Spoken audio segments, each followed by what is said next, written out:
Ladies and gentlemen, it's me, James Sweeney, on a great day in New York City from the Wall Street studio. But despite it being a great day, there is some light in the markets. That's right. And guess what? There's even more light coming, for me at least. Because it's nearly 4 o'clock, the markets, they're about to close. I'm going to go outside and get myself a drink because I'm going to shine during happy hour in the Big Apple.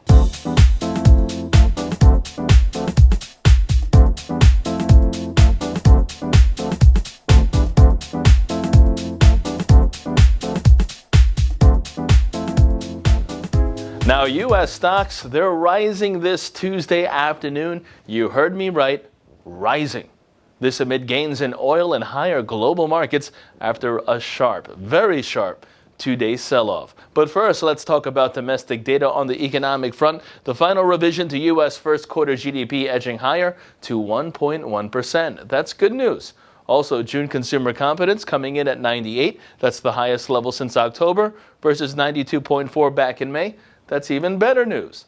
And just one day ago, U.S. stocks extending Friday's post-Brexit plunge that took the Dow and S&P 500 to close at its lowest level since March 10th. The Nasdaq Composite even closing at its lowest since late February.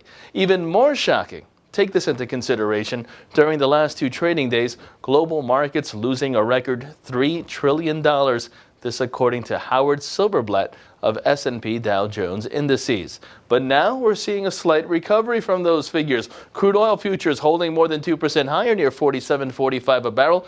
Even the pound sterling holding slightly above lows not seen in more than 30 years to trade at 133.30. And you combine all of this, and you have yourself a session right now where 5 stocks are on the upside for every decliner, just 1 block away at the New York Stock Exchange. Let's take a look now to see how the markets are shaping up to close out this, the second trading session of the week.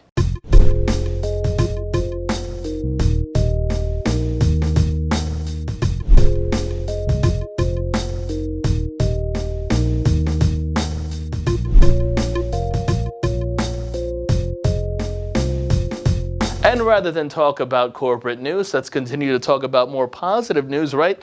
Earlier, we're discussing sunlight out of the darkness.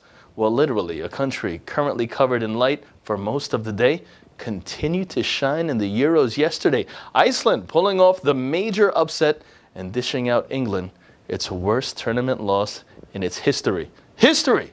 And that's a lot of history. Love you, England. Great country. Kind of like a home away from home for me. But change is needed right now for the Three Lions.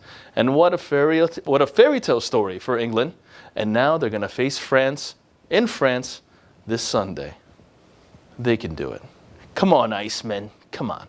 Let me cheer for you guys, right? You deserve it. For Modern Wall Street, I'm James Sweeney.